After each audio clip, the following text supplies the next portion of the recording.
할렐루야. 여러분 모두 기도의 용사들이 되어지기를 주님의 이름으로 축복합니다. 명성훈 목사님이 쓴 책 하늘문을 여는 중보기도 쉬운 두 가지라는 책 속에 이런 말씀이 있어요. 기도는 반드시 응답된다. 왜냐하면 하나님께서 그렇게 약속하셨기 때문이다. 기도에 대한 응답에 대한 하나님께서 말씀하신 응답의 형태가 다양한데, 여러분 기도 응답의 형태를 어떻게 기억하시나요? 하나님이 기도에 응답하셔요. 우리 차 타고 운전할 때마다 항상 보는 신호등이 있죠. 빨간 신호등, 노란 신호등, 그리고 파란 신호등. 요즘은 화살표가 하나 더 생겼어요. 그죠? 그래서 과거에는 그렇게 생각했죠. 하나님이 우리가 조건에 맞지 않는 것을 구했을 때에 노라고 말씀하시면서 빨간 불을 켠다. 그렇죠? 그러나 우리가 아직도 더 좀 기다려야 됐을 때, 그때는 이제 주황색 등 노란색 불을 켠다. 그래서 좀 더 기다려서 더 있다가 우리가 성장하고 성숙하면 우리에게 응답하신다. 그런가 하면 우리가 아주 적합한 것을 기도했을 때 하나님께서 오케이, 그래서 녹색 신호등처럼 가라고 말씀하신다, 이렇게 알고 있었어요. 그런데 이 명성훈 교수는 하나 덧붙였더라고요. 그래서 그분은 NGSG라는 단어를 썼는데, 뭔가 하면 노라는 단어, 아니다라는 단어, 그 다음에 G는 기다려라, 성장하라라는 그런 하나를 더 넣었어요. 그 다음에 이제 기다리라라고 하는 단어를 슬로우로 썼더라고요. 그래서 기다리라, 그리고 마지막에 가라라는 말을 G를 써서 그분의 그 기도에 대한 응답의 그 책 속에는 NGSG라는 그러한 이렇게 조건을 달아서 기도는 이렇게 응답된다라고 말씀을 하셨어요. 여러분 기회가 되면은 한번 구해서 읽어보시면 좋겠어요. 모든 성도님들이. 그래서 정말 그 기도가 말하는 것처럼, 그분이 책에서 말하는 것처럼 중보기도의 그 전략, 쉬운 두 가지, 52주, 일주일에 52주인데, 그죠? 한 달, 1년이 52주인데, 한 주에 하나씩만 이렇게 묵상할 수 있다 그러면 1년 내내 중보기도에 대한 묵상을 하면서 우리가 중보기도 속으로 들어갈 수 있게 되리라고 생각합니다. 여러분은 그래서 한번 이렇게 제가 질문을 하고 싶어요. 여러분들은 성경 속에서 기도 응답에 대한 약속의 말씀을 얼마나 알고 계시나요? 나중에 한번 시간이 되면 이렇게 한번 집에서 내가 알고 있는 성경 구절, 기도의 응답에 대해서 몇 가지나 내가 기억하고 있나, 내가 암송하고 있는 건 혹 몇 가지나 있나, 여러분 한번 적어보시면 참 좋을 것 같아요. 제가 오늘 몇 가지만 이제 한번 찾아봤어요.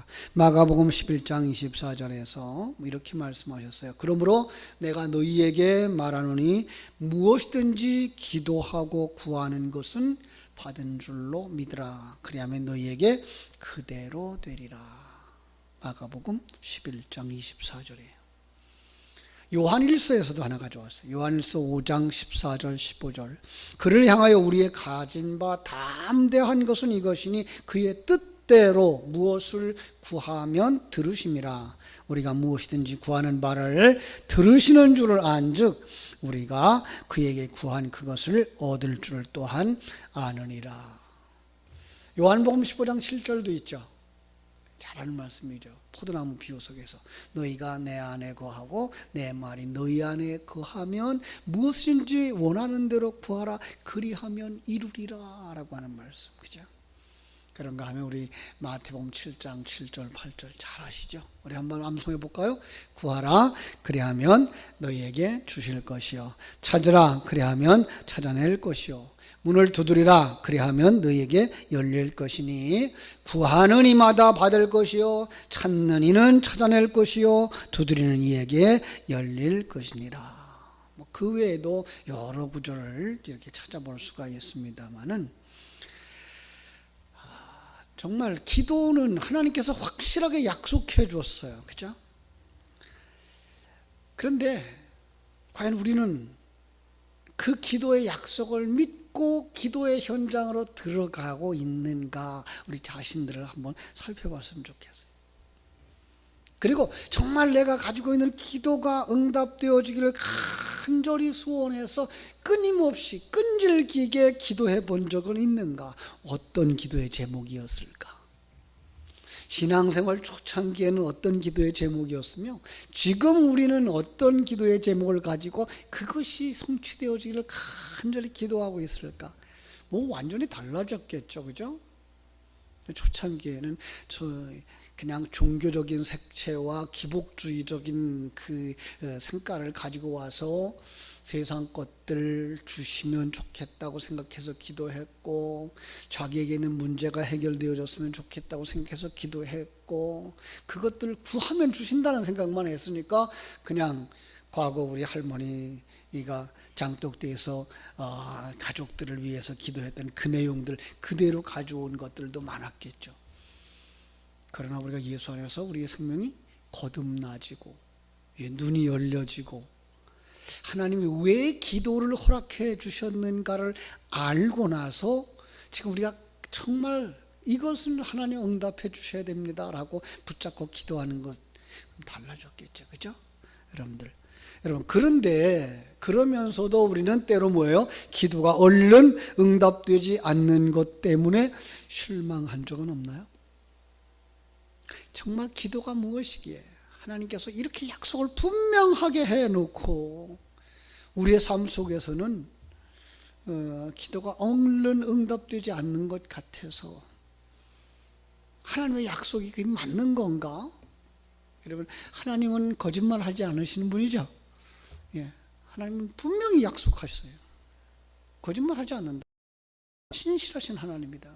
그리고 구하라고 약속했단 말이에요. 그런데 안 됐을 때 어떻게 해야 될까? 오늘 본문의 말씀을 통해서 우리가 응답을 받으면서 정말 기도로 하나님의 나라를 세우는 여러분들 되어지기를 주의 이름으로 축원합니다. 예수님과 제자들이 갈릴리 지역을 떠나서 약 한 50km쯤 떨어진 두로와 시돈 지방에 가셨습니다. 바리새인들의 그 극심한 반대가 있어서 피해 가신 상황이기도 했고요. 더 중요한 건 거기서 하나님의 사람을 만나야 되기 때문이죠. 여러분, 예수님의 이 지상 사역은 어쩌다가 일이 이루어지거나 어쩌다가 그렇게 사람을 만난 적이 없어요. 하나님은 큰 계획 속에 일을 만들어 가시고 계신 분이기 때문에 그래요. 요한복음에서도 그런 분 한 번 만났죠. 요한복음 4장에 보면 사마리아 성에, 그죠? 사마리아 수가성 야곱의 우물가에서 그 사마리아 여인과 예수님의 만남은 우연인 것처럼 보여지지만 우리 주님께서 거기에 사마리아 여인을 바로 우리를 만나러 오신 그 모습을 보여주는 것이었다. 반드시 거기를 거쳐 가셔야만 되는 거죠. 왜요? 우리를 반드시 만나야 되고 반드시 우리를 구원해야 하기 때문에. 오늘 본문에 나오는 이 사건도 마찬가지예요. 여기서 이 여인을 반드시 만나고 이 여인의 문제를 반드시 해결해 주시고, 그 더 중요한 의미는 뭐예요?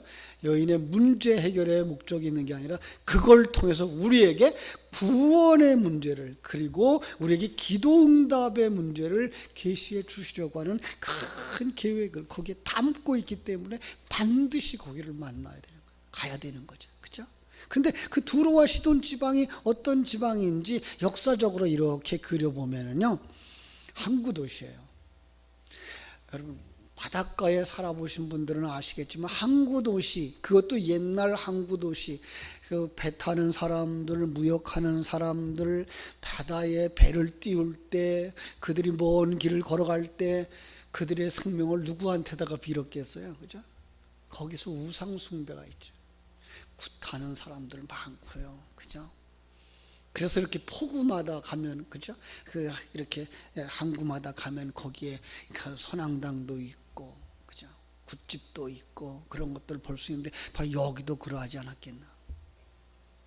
우리가 살아가고 있는 바로 그 이 현장이 바로 두로 지방이고 시돈 지방이라는 거죠. 우리는 이미 예수 믿은 지 벌써 오래돼서 그런 곳을 떠났습니다마는 요즘도 정치하는 사람들, 또 사업을 하는 사람들, 돈 벌기 원하는 사람들 찾아가는 곳이 어디죠? 점집이고 굿집이고 무당집이고, 그죠?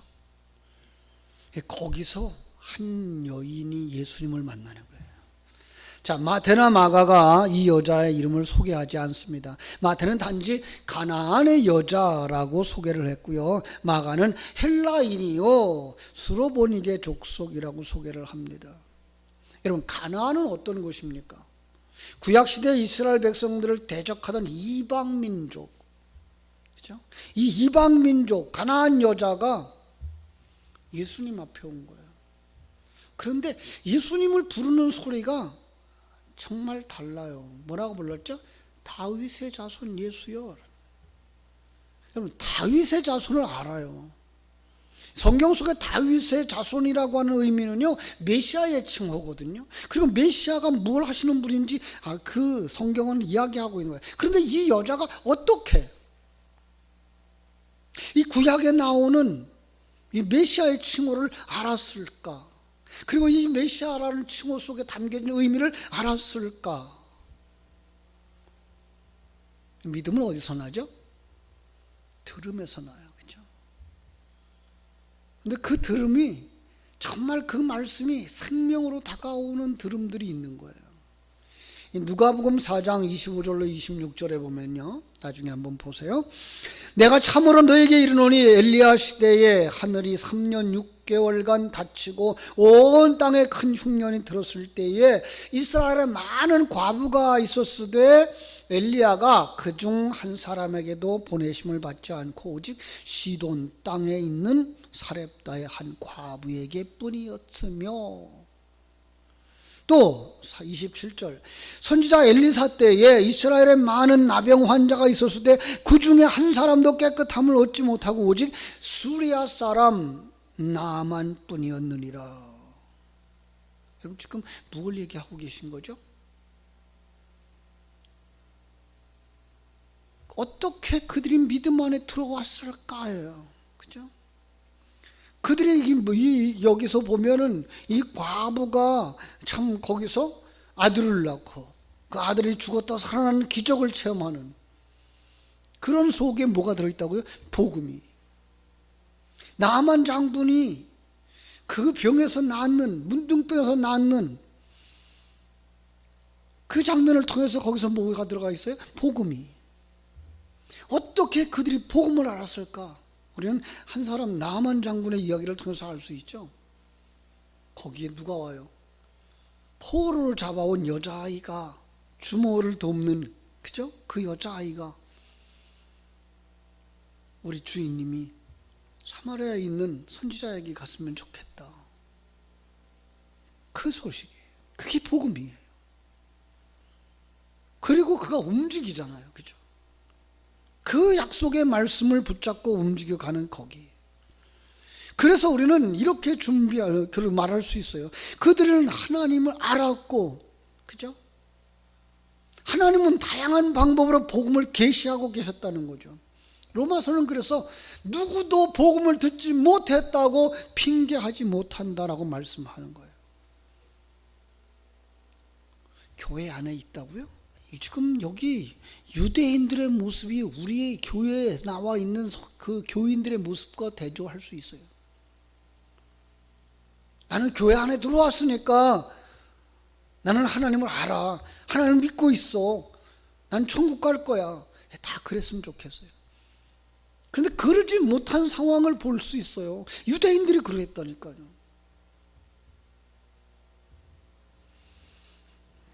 오늘 제 휴대폰에 누가 SNS에 영상을 하나 올려주었어요.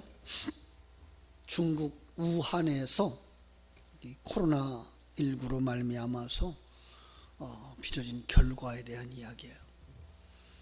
거기에 그렇게 교회 핍박이 심한 동네거든요. 작년 한 3년 전 이렇게 기간 동안에 수많은 교회를 이 사람들이 헐어버렸어요. 십자가를 부숴버리고 건물을 부숴버리고 예배하는 사람들을 잡아가고 목사들을 잡아가고. 그런데 그 핍박이 조용해졌다는 거예요. 그런가 하면 또 질병으로 죽음의 위기 속에 처했던 환자였던 자매들이 그 죽음에 임박한 그 앞에서 정말 가족들을 모아놓고 간곡하게 예수 그리스도를 전하고 신앙생활을 할 것을 권면하여서 가족들이 구원받는 역사가 일어나고 있더라는 거예요. 하나님은 이렇게 일하신다라는 것을 우리에게 보여주고 있는 거죠. 그런데 그 진리가 내 것이 되어지고 그 진리가 내 생명이 되어지도록 하는 그 방법이 뭐예요? 그게 기도예요, 사실.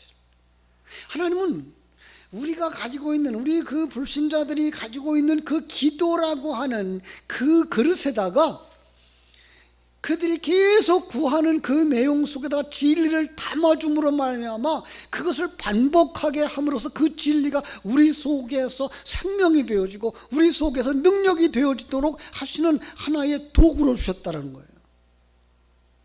그래서 데살로니가 전서에서 그렇게 말하죠.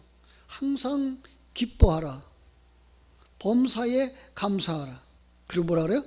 쉬지 말고 기도하라 그래요. 그럼 어떻게 쉬지 말고 기도해요? 왜 쉬지 말고 기도해야 될까요? 필요한 게 많아서? 아니요. 그 기도가 하나님이 우리에게 주신 진리를 되새김질 함으로써 그것이 우리 속에서 하나님의 생명이 되어지고 믿음이 되어지고 우리의 삶을 바꾸고 우리 가치관을 바꾸고 관점을 바꾸는 원동력이 되기 때문에 그런 거예요.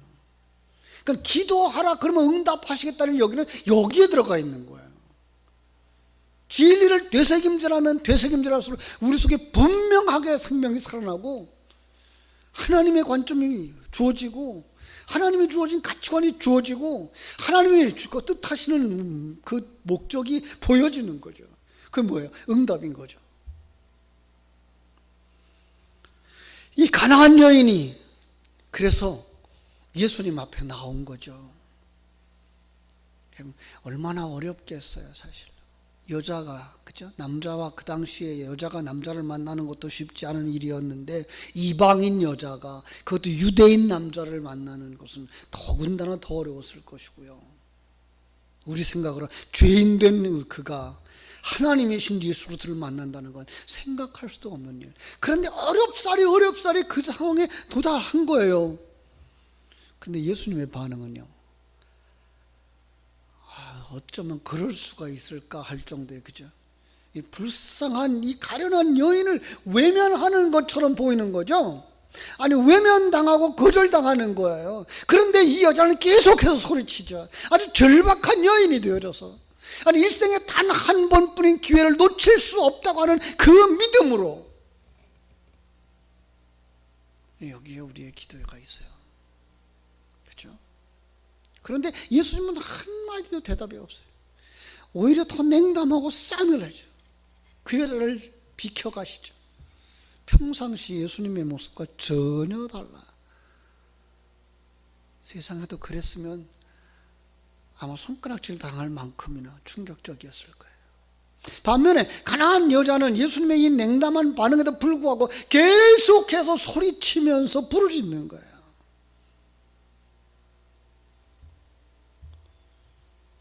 여러분, 거기 주님께서 이렇게 말씀하십니다. 나는 이스라엘 집에 잃어버린 양 외에는 다른 데로 보내심을 받지 아니하였노라. 여러분, 이 말씀 속에 아주 깊은 뜻이 들어가 있어요. 참으로 이 여인의 입장에서 그대로 글자 그대로 그 말하는 소리 그대로만 생각한다 그러면 너무나 충격적이고 너무나 모욕적인 말이죠. 자녀의 떡을 취해서 개들에게 던짐이 마땅하지 않아다. 가나안 여자, 딸이 지금 귀신 들려 죽게 된 상황, 그의 눈을 열어 하나님을 바라다 봅니다. 이 충격 앞에서 그는 그 주님의 음성 속에 담겨진 놀라운 진리를 발견하게 되는데 그게 뭘까요?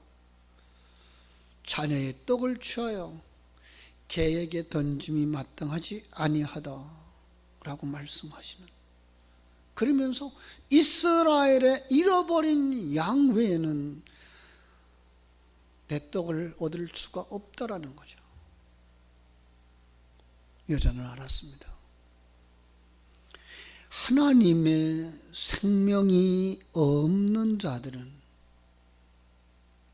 바로 개만도 못한 존재라는 사실을. 더 나아가서 지금 이스라엘의 집에 잃어버린 양이라는 그 단어 속에는 유대인과 이방인을 구별하고 있는 것이 아니라 하나님의 택함 받은 모든 자가 잃어버린 양이요 영적 이스라엘이라고 하는 사실을 알았던 겁니다. 여러분, 이 믿음이 없었으면 그는 주님 앞에 더 가까이 나갈 수가 없었을 것입니다. 그리고 그 떡이 무엇인지 그는 알았던 겁니다. 하나님 앞에 자기의 처지가 어떤 모습인지 알았고요. 그리고 자기의 결과가 어떤 결과가 주어질지도 알았던 것입니다. 그래서 주님 앞에 이렇게 기도합니다. 주여 옳습니다. 개들도 제 주인의 상에서 떨어지는 부스러기를 먹나이다. 여러분, 주님의 말씀을 인정하고 주님의 자비를 인정하고 그 앞에 믿음으로 나아갑니다. 그는 알았습니다. 이스라엘의 잃어버린 양이 유대인들에게 국한되어지지 않는다는 사실을, 하나님과 하나 되지 못한 자들은 미천하니 개만도 못하다는 존재라는 사실을, 거기서 벗어나는 길은 그 떡, 말씀의 떡, 예수의 살과 피를 받아 먹는 것이라는 사실을 깨달았던 것입니다. 그래서 무릎으로 주님 앞에 한 발짝 더 다가가면서 제게 그 부스러기를 주옵소서, 제 딸에게 그 부스러기를 주옵소서. 그 부스러기, 유대인들의 마른 빵, 그죠? 부수면, 자르면 떨어지는 그 부스러기입니다. 그게 뭐라고요? 예수의 살, 예수의 피입니다.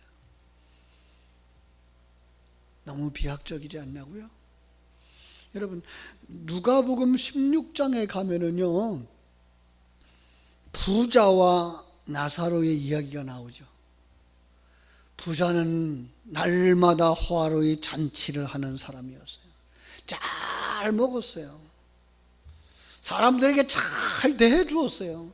거지가 자기 그 문 안에 들어와 있어 상에서 떨어지는 부스러기를 먹는 것도 허락해 줄 만큼 배려하는 사람이었어요. 그런데 그가 지옥에 갔어요. 그런데 그 지옥에 가서 보니까 누가 있어요? 거지 나사로가 거기 들어와 있어요. 이 거지, 그는 상에서 떨어지는 부스러기를 먹었다고요. 다른 거 없어요. 그가 어떤 선한 일을 했다거나 어떤 믿음의 사람이라거나 아무것도 기록되어지지 않는데 그 장면 속에서 하나 우리에게 힌트를 주고 있는 게 뭐예요? 그가 상에서 떨어지는 부스러기를 먹었다고요. 그 부스러기가 뭐라고요? 예수의 살과 피. 그거 먹어야 사는 거죠. 그래서 이 여인은 그걸 구하는 거죠. 그죠? 그 떡을 우리에게 주옵소서. 그 생명의 말씀을 우리에게 주옵소서. 여러분, 오늘 우리들의 기도가 여기에 들어가야 되죠. 하나님, 우리가 그 생명의 말씀 듣기 원합니다. 그 생명의 떡이 없으면 우리는 죽습니다. 우리 지옥 갑니다. 한 걸음 더 나가면 우리는 뭘 구해야 돼요? 성령의 충만함을 주옵소서. 성령으로 말미암지 아니하고는 거듭날 수가 없어요. 성령으로 말미암지 않고는 영적인 생명이 자라날 수가 없어요. 성령으로 완성되어지지 않으면 우리는 천국에 들어갈 수가 없어요. 그러니 하나님 우리에게 성령 충만 주시옵소서. 우리의 매일의 삶이 영적인 전쟁이라는 것을 잘 알잖아요. 옛사람과 새사람의 싸움, 하나님의 영과 사단의 영의 싸움, 하나님의 진리와 세상 진리의 싸움.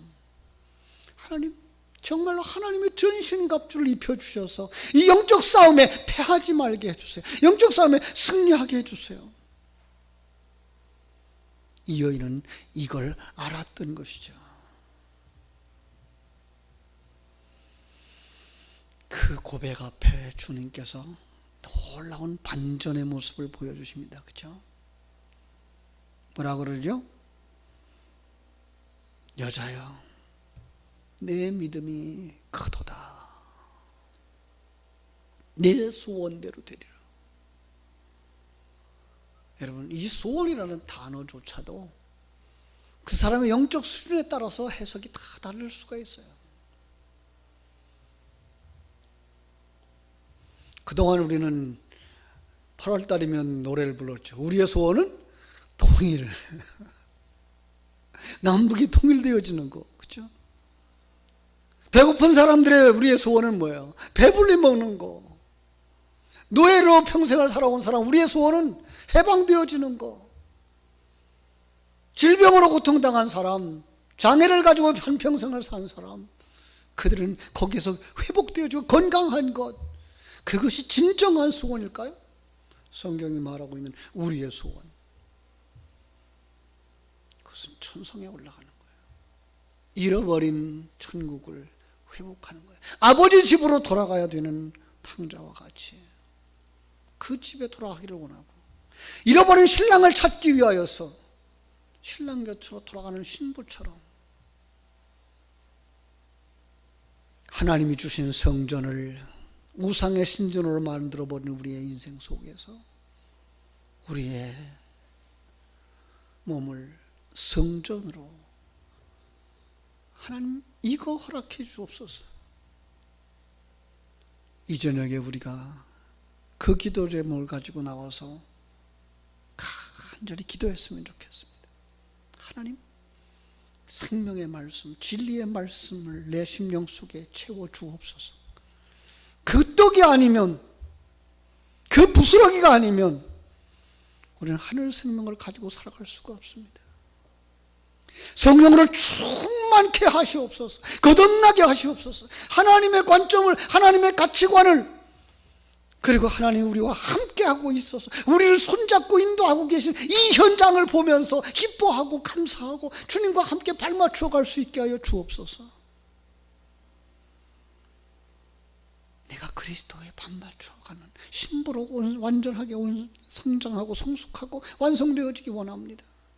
더 나아가서 요한계시록 21장 20장에서 보여주는 아름다운 그 천국, 그 성전, 바로 내 심령이, 내 육체가 완성되어질 때 우리는 어디에 머물든지 천국의 한 부분이라는 사실과 함께 영원한 천국 속에 우리가 들어갈 수 있다는 그 사실 앞에서 하나님, 이 소원을 이루게 하옵소서. 이쯤 되어지면 여러분, 이 기도는 우리가 생명 다할 때까지 주님 앞에 부르짖어야 할 기도가 아닐까요? 그 기도, 우리 주님께서 뭐라 그래요? 이루어 주시리라고, 내 소원대로 되리라고 응답을 약속하신 그 주님의 응답처럼 여러분 모두가 영적인 바른 소원 가지고, 바른 기도 가지고 하나님의 나라로 완성되어지고 하나님 나라를 세워가는 복된 기도의 용사들, 중보기도자들 되어지기를 주님의 이름으로 축원합니다. 기도하겠습니다. 아버지, 우리 하나님 크신 은혜와 사랑을 감사하옵고 감사합니다. 오늘